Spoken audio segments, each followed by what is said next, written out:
Dear viewer, today I just have one question for the British media. Why do they like inventing unreal and inexistent problems for Harry and Meghan? Are they that desperate to paint a negative picture, regardless of the reality? And let's be clear, my friends, the only true window into Harry and Meghan's life is through their own words, shared either on their own platform, Sussex.com, or through exclusives with their trusted publication, People magazine. Everything else? It's just noise. Noise designed to distract, to mislead, and to undermine their truth. But we're not here for the noise, are we? We're here for the truth. We're here to separate fact from fiction. So, let's take a look at what the British tabloids have been peddling lately. And more importantly, let's debunk these fabricated stories one by one. The British media would have you believe that Harry and Meghan are losing friends left and right, that their move to California has left them isolated and alone. The narrative spun by tabloids paints a picture of a couple who have been abandoned by their social circle, left to navigate their new life in solitude. But let's look at the facts. Who are the friends we constantly see them with? Brian and his wife Tracy Robbins, Abigail Spencer, Serena Williams, Nacho and his wife Delphina, and Ellen DeGeneres, just to name a few. These names are not just random celebrities. They are individuals with significant influence and a strong presence in the public eye. These aren't just acquaintances. These are powerful, influential people who have remained steadfast in their support of Harry and Meghan. Their friendship is not a fleeting one, but rather a bond that has been tested and proven over time. These are individuals who have chosen to stand by them, to embrace them, and to celebrate their journey. They have shown unwavering loyalty, a quality that is rare and precious in the world of celebrity. And what about those public appearances? The ones where Harry and Meghan are seen enjoying themselves, engaging with their community, and participating in events that matter to them. The ones the British tabloids conveniently ignore, overlook, or downplay, as they don't fit the narrative of isolation and loneliness. Just recently, Harry and Meghan were spotted dining with Brian and Tracy Robbins during their 6th anniversary. This is not the behavior of a couple who is struggling to maintain friendships. Instead, it shows a couple who is actively engaging with their loved ones and creating joyful memories. Does that sound like a couple who is struggling to maintain friendships? Or does it sound like a couple who is choosing to surround themselves with genuine love and support? The kind of love and support that truly matters. The kind that is built on mutual respect, understanding, and shared experiences. The truth is, Harry and Meghan are not obligated to invite the British media into every aspect of their lives. They have the right to privacy, the right to choose who they spend their time with, and the right to build a life that brings them joy. This is a fundamental right that everyone deserves, regardless of their status or public profile. So the next time you read a headline about Harry and Meghan losing friends, remember this: you're only seeing what they want you to see. The media often crafts a selective narrative, one that serves their interests and sells stories, rather than presenting the full picture.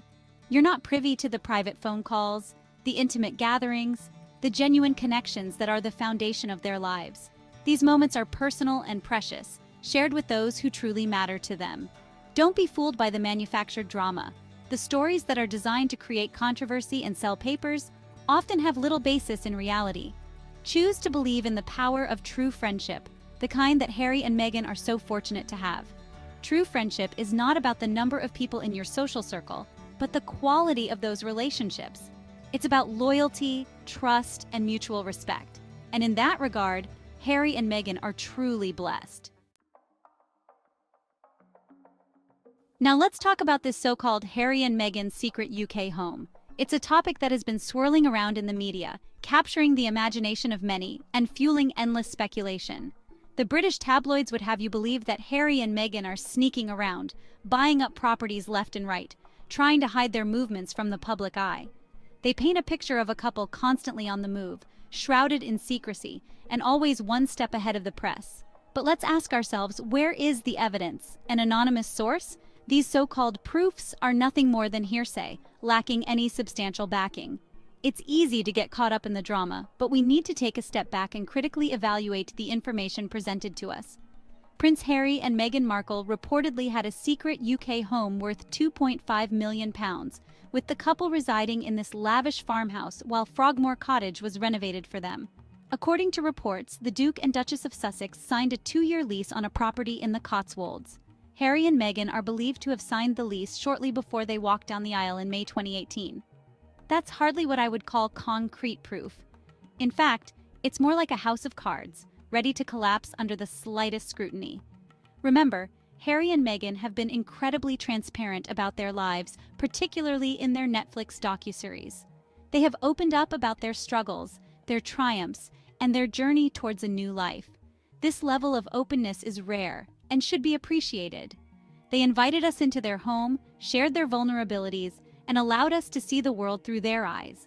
This wasn't just a glimpse into their physical space, but a deep dive into their emotional and mental landscape.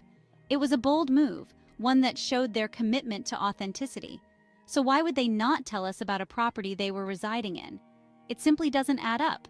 If they were willing to share so much with the world, why would they hide something as mundane as a real estate transaction?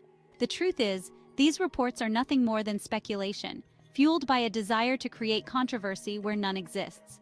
It's a classic case of making mountains out of molehills, of turning whispers into headlines. The British media thrives on painting Harry and Meghan as being at odds with the royal family, with the British public, with the world. It's a narrative that sells papers and generates clicks, but it's far from the truth. It's a tired narrative, a manufactured storyline designed to keep us engaged and distracted from the real issues happening behind the palace doors. So, let's not give credence to these baseless rumors. Let's focus on the facts, on the truth that Harry and Meghan have chosen to share with us, and let's allow them the space and the respect to live their lives authentically. And finally, let's address this ridiculous notion that Harry is searching for a UK property because his friends refuse to visit him in the US. This idea is not only far-fetched, but also overlooks the reality of his current life and commitments. First of all, let's remember that Harry has a wife and children who call California home. This is not just a temporary arrangement, it's a well-thought-out decision that reflects their desire for stability and happiness. He has built a life for himself there, a life that he is clearly committed to. From establishing a home to engaging in various philanthropic activities, Harry has woven himself into the fabric of his new community. To suggest that he would uproot his family, disrupt their lives, simply because of unsubstantiated rumors about his friends, is not only insulting, but completely illogical. His family's well-being and happiness are paramount, and such a drastic move would contradict everything he has worked towards. Secondly, let's talk about Harry's desire to gain US citizenship. This is a significant step that underscores his commitment to his new life in America. He has talked about thinking about it from time to time, and I believe it demonstrates his commitment to his new home. Why would he go through all of that only to turn around and buy a property in the UK? It simply doesn't make sense. The logistics and emotional toll of such a move would be enormous. It simply doesn't make sense. The idea that he would abandon his new life for an old one is not grounded in reality.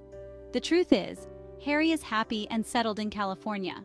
He has found a sense of peace and purpose that was elusive in the UK. He has his wife, his children, and a close circle of friends who support him. This support system is crucial for anyone, especially someone who has faced as much public scrutiny as Harry. He doesn't need the approval of the British media or anyone else for that matter. His life choices are his own, and he is living them on his terms. He has found his place in the world, and he is building a life that is both meaningful and fulfilling. From his charitable endeavors to his personal growth, Harry is thriving. So let's not give oxygen to these baseless rumors. They serve no purpose other than to distract from the positive impact Harry is making in his new home. At the end of the day, the British media needs to accept a simple truth. They are not privy to the private lives of Harry and Meghan. Their attempts to manufacture drama, to create conflict where none exists, are not only tiresome, but also deeply unfair. I implore you, my friends, to look to Harry and Meghan's own words, their own actions, to understand their truth. Stay informed, question the narratives presented by the media, and always, always choose kindness and compassion. Thank you for watching.